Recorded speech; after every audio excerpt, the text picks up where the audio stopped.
industriais e domésticas Domplex. Palácio da Brejoeira, Monção.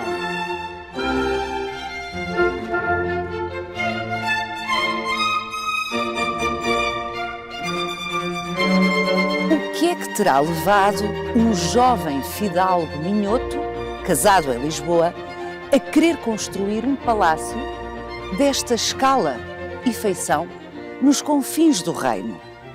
É que em 1806, esta propriedade só estava perto de Monção, uma pequena vila. Braga ficava à distância de um dia a cavalo.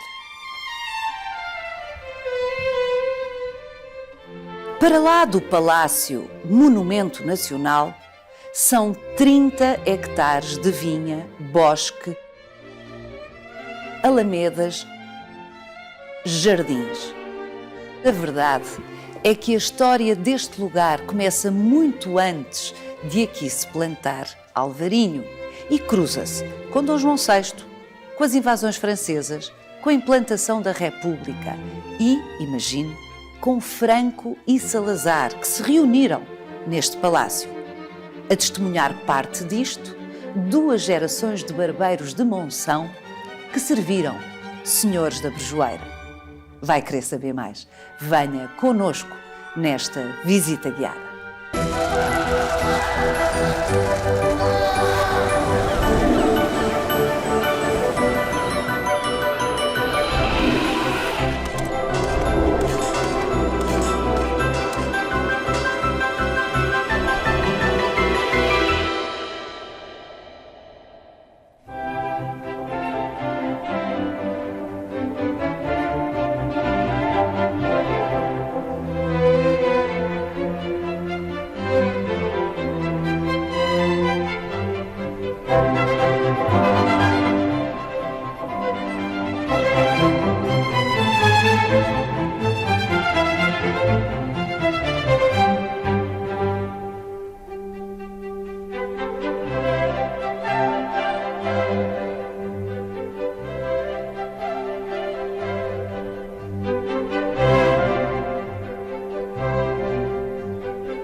Palácio impressionante.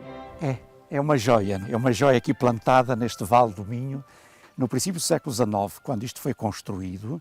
Isto era uma quinta, e era uma quinta aberta, isolada, perto da vila de Monção, é verdade. Mas era uma pequena vila, Monção. Uma pequena vila, não é? Braga ficava a 70 e tal quilómetros sem estrada. 70 e tal quilómetros a cavalo. A cavalo, claro. Portanto, era um dia de viagem, quer a cavalo, quer em carro de cavalo, era um dia de viagem, não é? Portanto, quando a construção se começou a fazer, terá causado um grande impacto neste meio, porque uma coisa nunca vista, não temos aqui palácio à volta semelhante, e é uma reprodução quase do Palácio da Ajuda de Lisboa. É um neoclássico, portanto o desenho fundamental, com aspectos ainda tardo-barrocos, como a decoração das janelas, é? Exatamente, mas tem toda a razão, lembra o Palácio da Ajuda. E hoje a imponência é muito maior com esta entrada fantástica que temos aqui à nossa frente. Mas esta entrada só começou a ser feita a partir de 1912, por volta disso. A quinta não era morada e, portanto, só começou a ser morada e a entrada a ser feita por aqui quando a estrada que dá de Marcos de Valdevez, Braga, que é de 1870, 70 e poucos. Não é? Então, nessa altura, os novos proprietários, que já não era a família original, é que mandam fazer esta entrada monumental, que ninguém diria que não é original. Pois, mas aqui ganhou outra visibilidade. Outra imponência. Outra imponência. Quer ver a entrada principal? A original. A original. Vou segui-lo.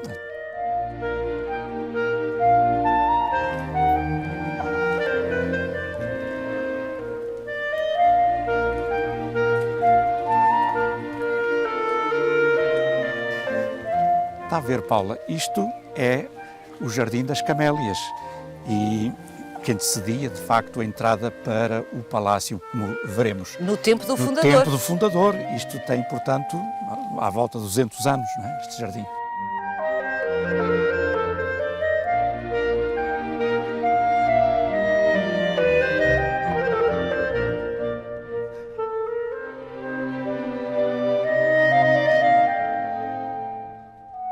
Quando as camélias estão floridas, é uma experiência.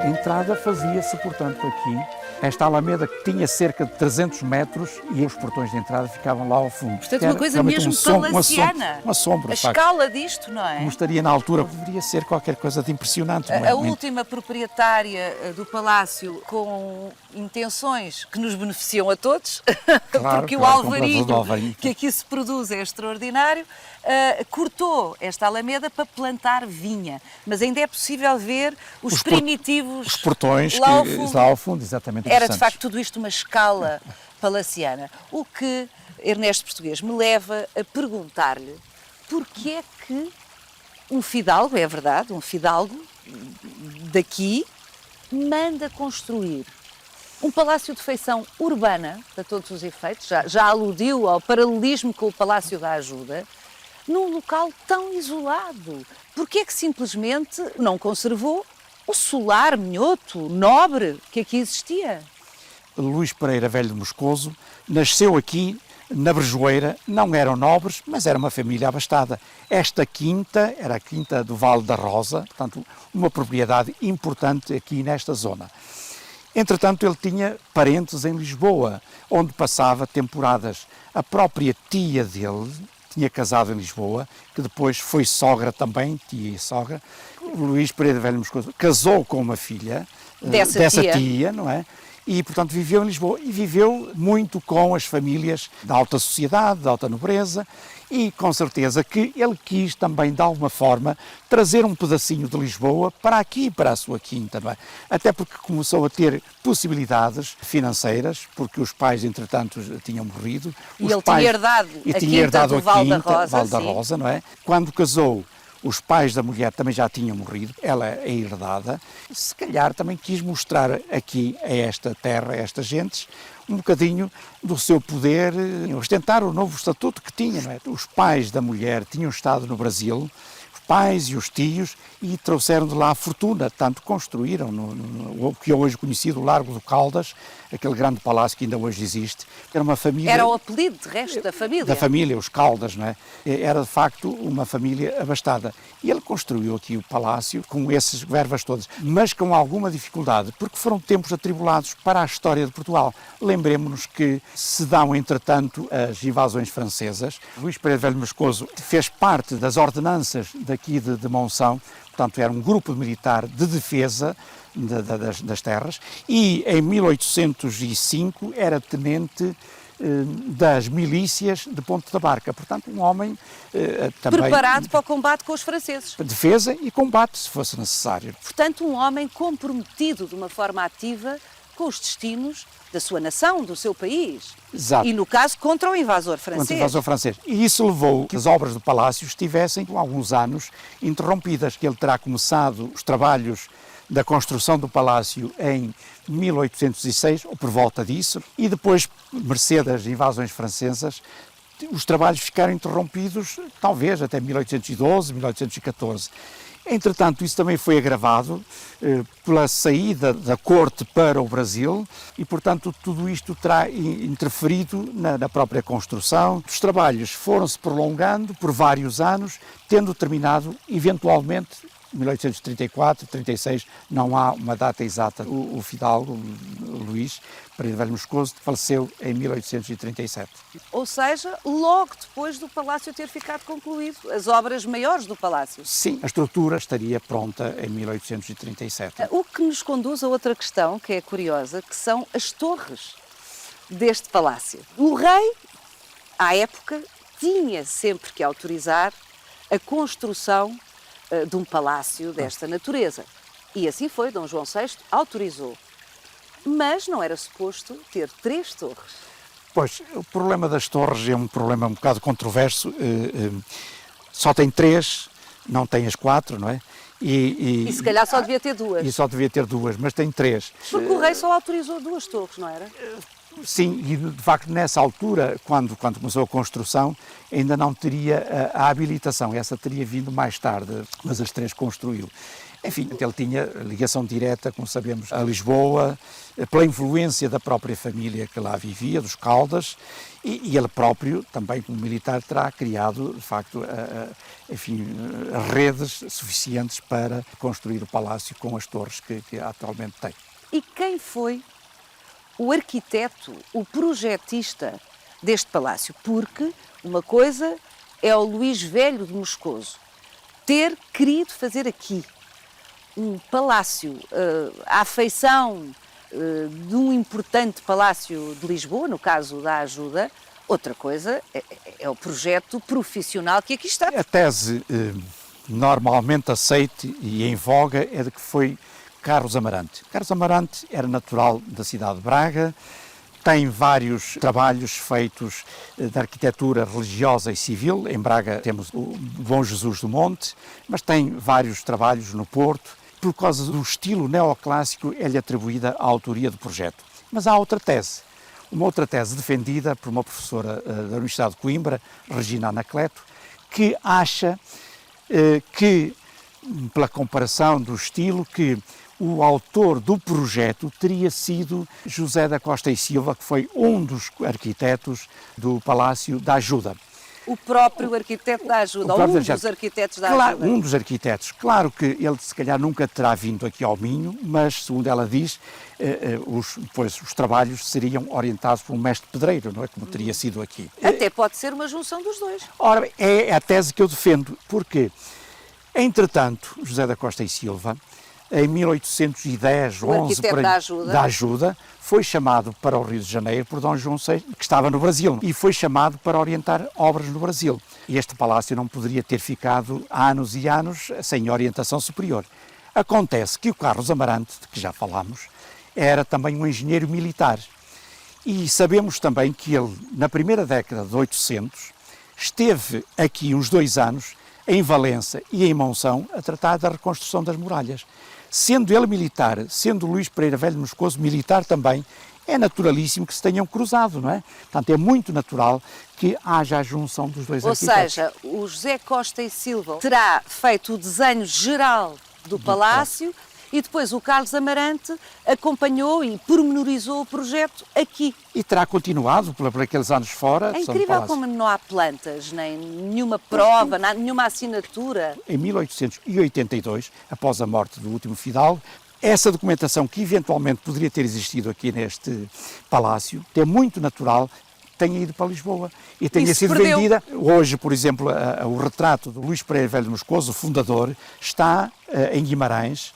Eu não sei se sabia disso, está na pousada de Santa Marinha de Guimarães, numa das salas, está lá o retrato do Luís Pereira Velho de Moscoso. Como é que ele foi lá parar? Pois, naturalmente, como nessa altura, em 1882, foi enviado mobília, roupas, pratas para Lisboa e pinturas, segundo diz o mordomo, terá ido também esses retratos e depois vendidos. Porque se dá o caso de o fundador deste palácio, e há aqui uma dimensão trágica que de alguma forma se vai repetir ao longo das famílias que foram sendo proprietárias deste palácio. Teve apenas 2 filhos, homens, sim, mas um deles demente, portanto inimputável, e o outro que morre sem filhos. Simão Velho de Moscoso.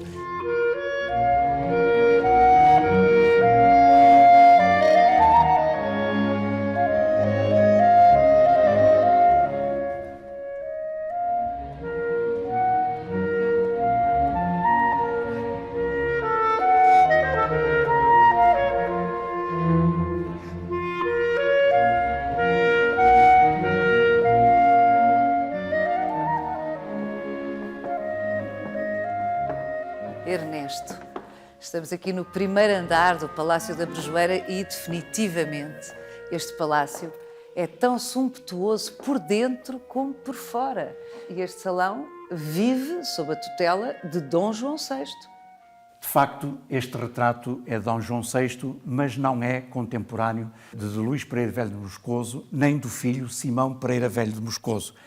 O que não quer dizer que nesta sala não estivesse outro retrato de Dom João VI. O Luís Pereira Velho de Moscoso tinha uma grande afeição, uma grande veneração até, ao dedicar esta sala a Dom João VI, por ele, até porque nasceram no mesmo ano e se terão cruzado durante a vida, atendendo a que a família do Luís Pereira Velho de Moscoso, a família Caldas, era próxima da corte. Mas Dom João VI nunca chegou a vir ao Palácio da Brejoeira. Não, Dom João VI não esteve cá.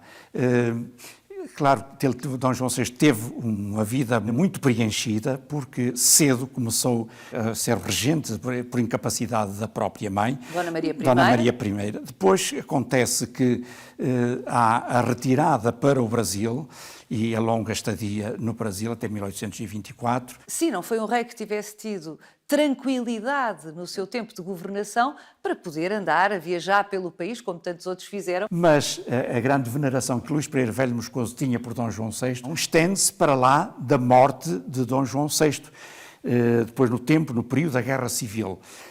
Aliás, em 1827, diz o Marquês de Fronteira e Alorna que, vindo os liberais no encalço dos miguelistas, vindo de Vila Real para o Porto, passaram por Guimarães, e em Guimarães que foram muito mal recebidos por aquela gente. Que eram conservadores, eram pró-miguelistas, não é? Chegaram a Braga e diz-ele com muita piada que tiveram a mesma gentileza que os de Guimarães, quer dizer que os receberam mal, mas o velho arcebispo, já com 90 e tal anos, os acolheu no próprio paço.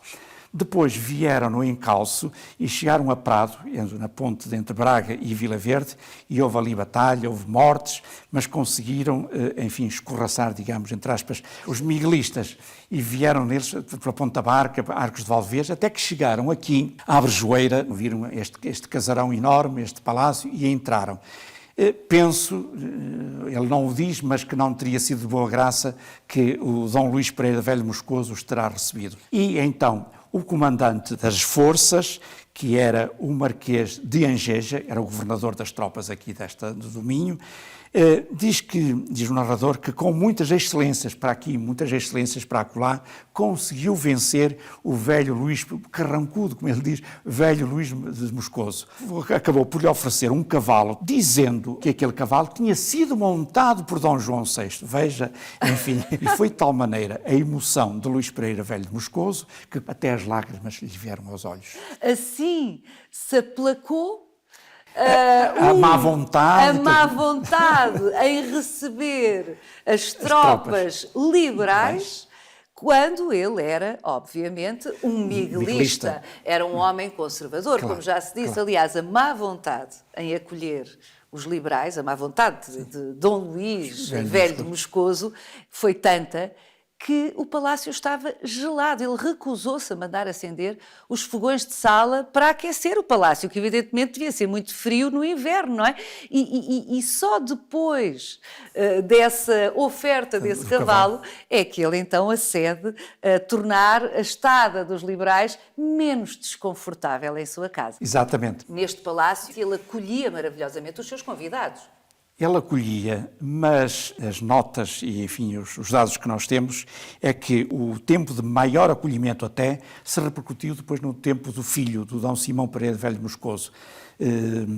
Recebia personalidades de várias partes. Sabemos que esteve aqui o Duque de Saldanha, esteve aqui o Conde de Porto, o Duque de Osuna, da Espanha, esteve aqui Dom António Alves Martins, bispo de Viseu, um bispo liberal, que deixou aquela célebre frase: a religião deve ser como o sal na comida, nem de mais, nem de menos.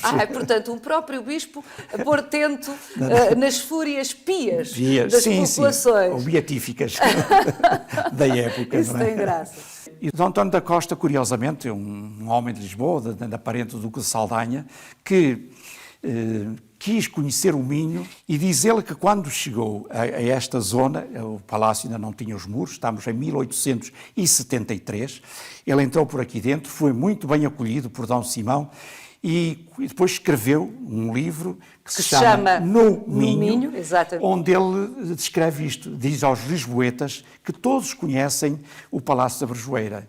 E ele, em diálogo, vai dizendo, mas como é que nós conhecemos o Palácio da Brejoeira se nunca lá fomos? Pois vocês, basta olhar para o Palácio da Ajuda e ficam a conhecer o Palácio da Brejoeira.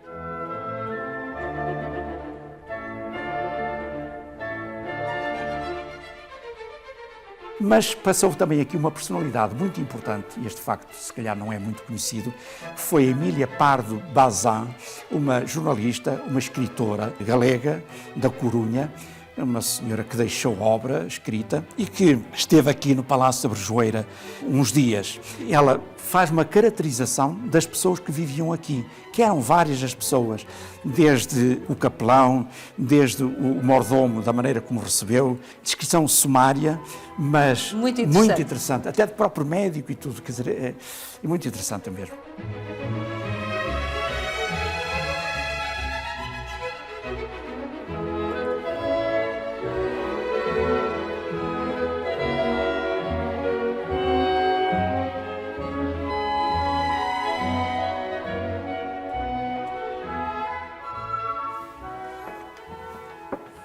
Ernesto, que estranho pensar como essa vida toda que nos descreve, que existia aqui neste palácio, tantas visitas tão ilustres, tanta gente que aqui vivia e que aqui passava, desaparece de um momento para o outro com a morte de Simão, velho de Moscoso, que não deixou filhos conhecidos. Não deixou filhos e este palácio foi parar à mão de uns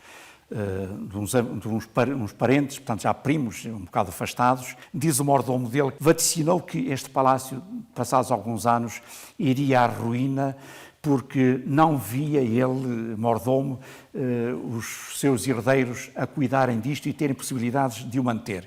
De facto, o palácio não foi à ruína como estava vaticinado, mas quase, porque esteve durante 20 anos fechado a necessitar de obras. E em 1901, Pedro de Araújo conseguiu comprar este palácio e retirou do abandono em que ele estava. Pedro de Araújo, que foi um grande comerciante, que aliás foi o presidente da Associação Comercial do Porto, um homem que foi agraciado... Era um homem do Porto. Um homem do Porto, que foi agraciado por Portugal, pela Espanha, pela Suécia, pelas relações comerciais que tinha com esses países, a Espanha e a Suécia. Portanto, era um homem riquíssimo. Um homem rico, mas foi também par do reino, foi deputado às Cortes e foi governador civil do Porto no tempo de Manuel II. Um membro da alta burguesia portuense, claramente. Sim, ele tinha um palacete, inclusive, no Campo Alegre, e soube rodear-se de técnicos credenciados para restaurar este palácio. Um deles foi o arquiteto Ventura Terra, com obras, como sabemos, em Lisboa, muitas obras em Lisboa, mas também em Esposende, e cá no Norte, mas sobretudo em Lisboa, que foi o homem que esteve à frente desta recuperação. Uma recuperação, Ernesto Português, que teve o mérito de não trair o espírito original da casa, porque, de facto, se nós observarmos, há aqui muito mobiliário de estilo império, que seguramente foi já colocado aqui por Pedro de Araújo, mas que devia ter tido os seus originais império, que foram os tais que foram enviados para Lisboa. Exatamente. Aliás, o Palácio da Brejoeira é um caso de interiores autênticos, ou seja, não se fala só de mobiliário, fala-se, por exemplo, desta coisa extraordinária que é este papel de parede. Quer dizer, este papel de parede é pintado e é absolutamente característico do estilo império. Não é credível que, tendo estado o palácio abandonado durante 20 anos, eles tivessem aproveitado o papel de parede. Portanto, o Pedro de Araújo, de certeza que mandou, sob a batuta do Ventura Terra, colocar aqui papel que fazia parte do estilo império. Tantos anos depois do fundador deste palácio o ter decorado assim, estilo império. Mas aí está a mestria do arquiteto, não desvirtuou.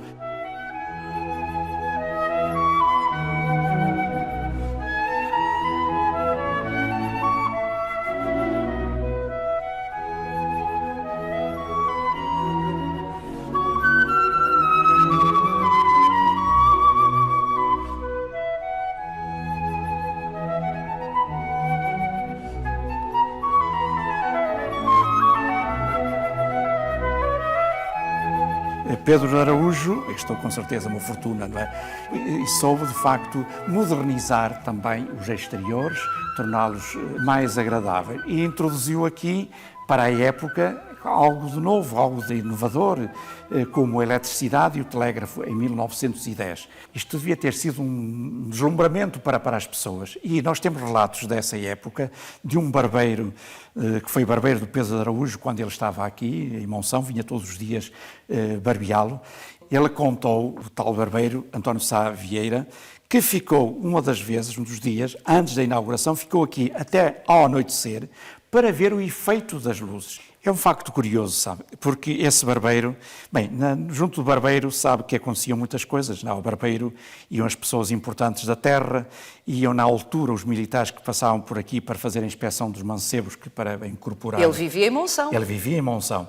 Mas no barbeiro havia sempre umas cadeiras à volta onde as pessoas da terra se juntavam. Uma tertúlia. Tertúlia. Ele ouvia e o que é que fazia? Registava naqueles cadernos onde registava cortes de cabelo e barbas. E contas. E contas, e sobretudo contas, os cadernos são de contas.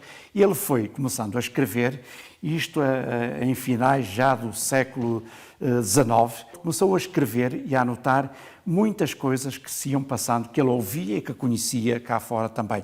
De aspecto social, de aspecto religioso, de aspecto político, porque lá iam os políticos também. E em 1900 a partir de 1901, começou a vir à Brejoeira barbear o Sr. Pedro de Araújo. E, portanto, ele conhecia o palácio por dentro e por fora. E, portanto, foi registando também tudo o que aconteceu, as obras, a eletricidade, o telégrafo. Há muita informação de Monção que sabemos através dos cadernos que não está em mais parte alguma. E há outro aspecto curioso, é que o filho desse barbeiro, que também foi barbeiro, continuou, não com a mesma intensidade, mas continuou a registar e continuou a servir os senhores da Brejoeira. Exato. E o curioso é que o filho continuou a escrever, mas o neto, que morreu já nos nossos dias, conservou. Não escreveu, mas teve a grande vantagem de conservar esses diários. Assim se constrói a história. É verdade, é verdade.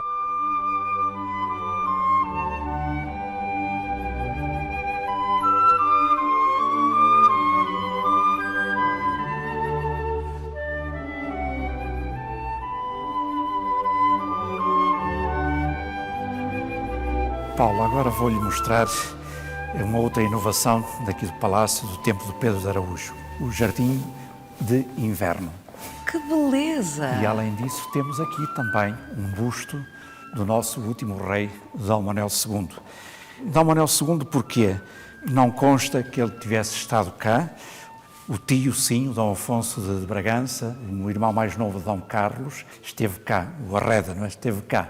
Mas chamavam-lhe Arreda, parentes, porque tinha carro, era uma novidade incrível, e as pessoas tinham medo, não é? E quando ele passava diziam Arreda, porque ele ia à estonteante velocidade de 15 km/h ou qualquer coisa. Ele esteve aqui na Brejoeira, ele veio, segundo diz o barbeiro, como já falámos, ele veio do Porto aqui de automóvel, ficou daqui de um dia para o outro.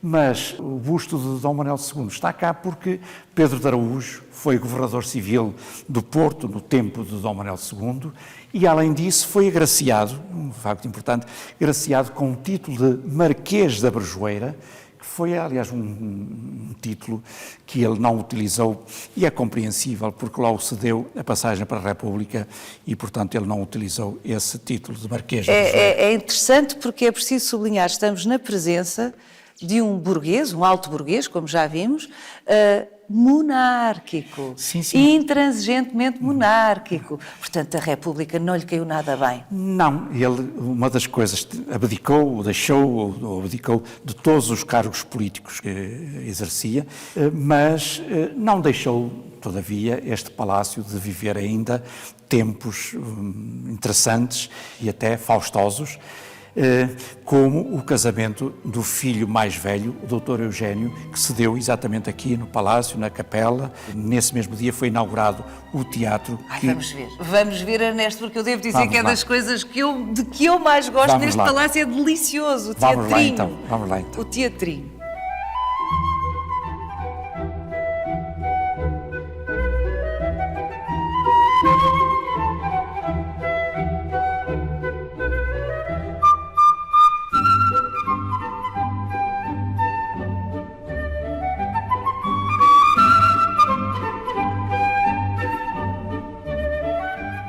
Ernesto, isto é uma miniatura perfeita de um teatro profissionalíssimo. Pois, até temos aqui, na boca do palco, a caixa do ponto, não é? Exatamente, não fosse alguém esquecer-se do texto, incrível. E o cenário também, a mostrar o próprio Palácio da Brejoeira. Mas não teve muito uso, este maravilhoso teatro. Temos notícia, pelo menos, do nosso barbeiro, mais uma vez, de que foi inaugurado no dia do casamento do Dr. Eugênio, filho do Pedro de Araújo, em 1913. Aliás, era uma dupla comemoração, não é? Era o casamento do filho e depois a comemoração das bodas de prata do Dos Pedro de pais. Araújo e Dona Inês. E aqui foi representada uma récita, segundo eles, por uma companhia vinda do Porto também. Depois disso não terá havido grandes festas. Mete-se a Primeira Guerra Mundial, os negócios naturalmente que se fizeram ressentir dessa situação a nível europeu. E é possível que não tenha havido mais festas, pelo menos assim, tão significativas como esta da inauguração. E depois, nos anos 20 já, mas morreu Pedro de Araújo, portanto, o fundador desta segunda fase da vida deste palácio, e poucos anos depois, 2, 3 anos depois, o seu primogénito, cujo casamento se assinalou com a inauguração deste teatro, suicida-se. E é na sequência disso que o filho mais novo, irmão do Dr. Eugênio, do Eugênio que se suicida, põe à venda, outra vez, este palácio. e novamente passa para outra família nos anos 30, 1936, 37, por aí. Não é? Essa terceira família, Oliveira Pais, foi a proprietária deste palácio até 2015. Exatamente.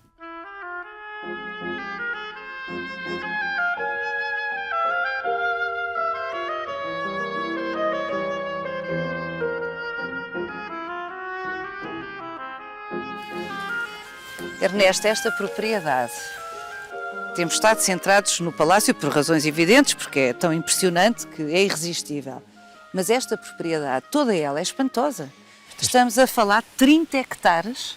No seu conjunto, No não é? seu conjunto, dos quais 18 hectares são de vinha, alvarinho, cá está alvarinho hoje, 8 deste bosque onde estamos, nós estamos no coração do bosque, este lago é artificial, e o resto dos hectares ocupado em jardins, alamedas e implantação dos edifícios. E isto é obra do Pedro de Araújo, portanto, dos princípios do século XX. Por trás disto está um paisagista que Pedro de Araújo contratou. Portanto, contratou o Ventura Terra para o palácio e depois para o bosque. O Jacinto de Matos, um horticultor, paisagista do Porto, que fez o ordenamento de toda esta mata, não é? E daí termos hoje estas formas, porque senão não teríamos, se fosse feito de qualquer maneira. Aí está, de facto, o grande valor do Pedro de Araújo ter rodeado de técnicos credenciados que lhe deram este. Não, é absolutamente espantoso. E depois as árvores aqui introduzidas, eu estou a ver aqui uma sequoia, que é qualquer coisa notável, mas é uma das. Há ali outro conjunto plantado, mas há muito mais árvores, araucárias, cedros atlânticos, um papiro. É um conjunto interessantíssimo de ser visto e, aliás, todo o conjunto está perfeitamente a par de outras construções, de outros parques que há em casas novas, em palácios, enfim, espalhados pelo país e pela Europa, não é?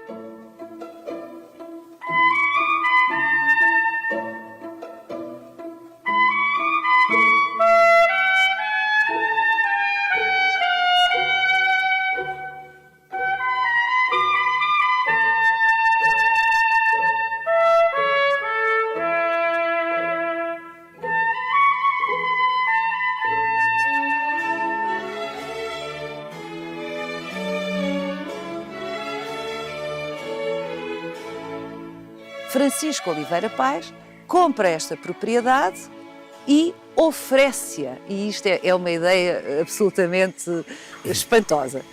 Quando a filha única faz 18 anos, Hermínia Oliveira Pais, o pai oferece-lhe esta quinta, este palácio. O pai ter-lhe oferecido a chave do palácio numa almofadinha. Parece romanesco, não é? A sua dona Hermínia Oliveira Pais, que morreu em 2015 e que foi a proprietária que atravessou muitas décadas. O pai ofereceu-lhe esta propriedade em 1937, quando ela fez 18 anos. portanto, até 2015, é uma vida a ocupar-se desta propriedade, interveio fundamentalmente na parte rural. Exato. Transformou por completo, foi uma revolução, digamos, dentro deste palácio, desta área, foi uma revolução a introdução do vinho alvarinho.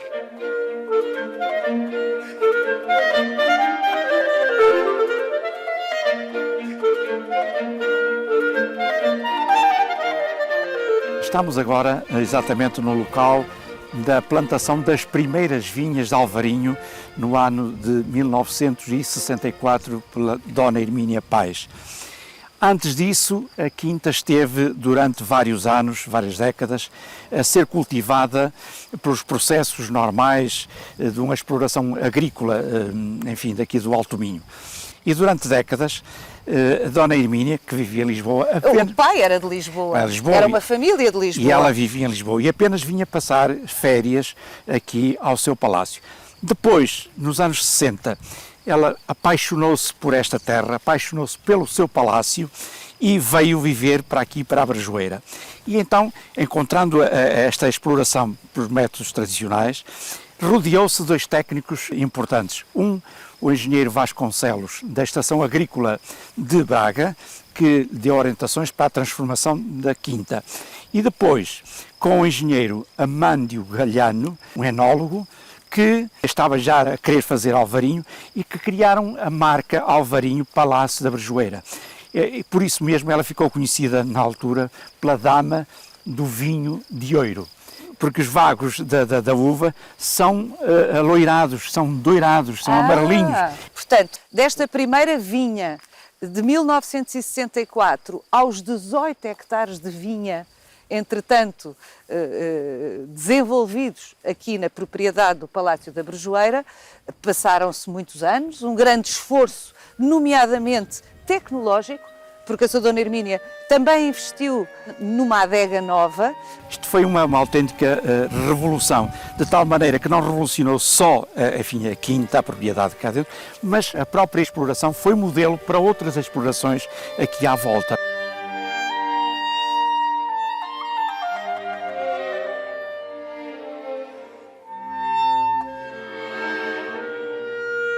Em relação ao palácio, Ernesto, ao que sabemos, a sua Dona Hermínia, durante esse período que ainda se manteve em Lisboa, essas décadas, e que não se instalou aqui, vinha nas férias, recebia muito bem, davam-se festas, acolhiam-se hóspedes e de facto era maravilhoso, como não podia deixar de ser, estar aqui nesta propriedade do Palácio da Brejoeira.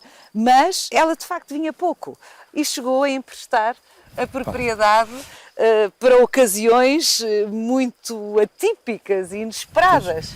Abriu o palácio, por exemplo, em 1950 para um encontro histórico, um encontro que ficou de facto bem marcado entre Salazar e Franco. Foi na casa de jantar que eles reuniram. Reuniram exatamente na sala de jantar. Não é? Aliás, a sala de jantar, pela dimensão da mesa que lá está, foi um lugar de encontros, de muitos encontros, não só de Salazar com Franco, mas com outras personalidades e com outros hóspedes que já no passado, no tempo de Dom Simão, sobretudo, havia reuniões ali à mesa. O Marquês de Fronteira e Alorna dizia que o Palácio da Brejoeira, quando passaram por aqui em 1827, dizia que o palácio estava no meio do deserto.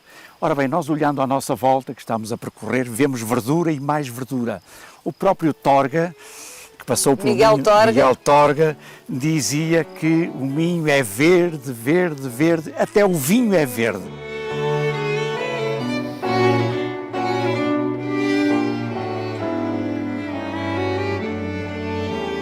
Aqui se deu, em frente ao Palácio da Brejoeira, o primeiro ato da Real Confraria do Vinho Alvarinho. A primeira entronização foi feita aqui. É o simbólico, é um local simbólico por todas as razões. E o palácio, por si só, tornou-se o epicentro do turismo desta região.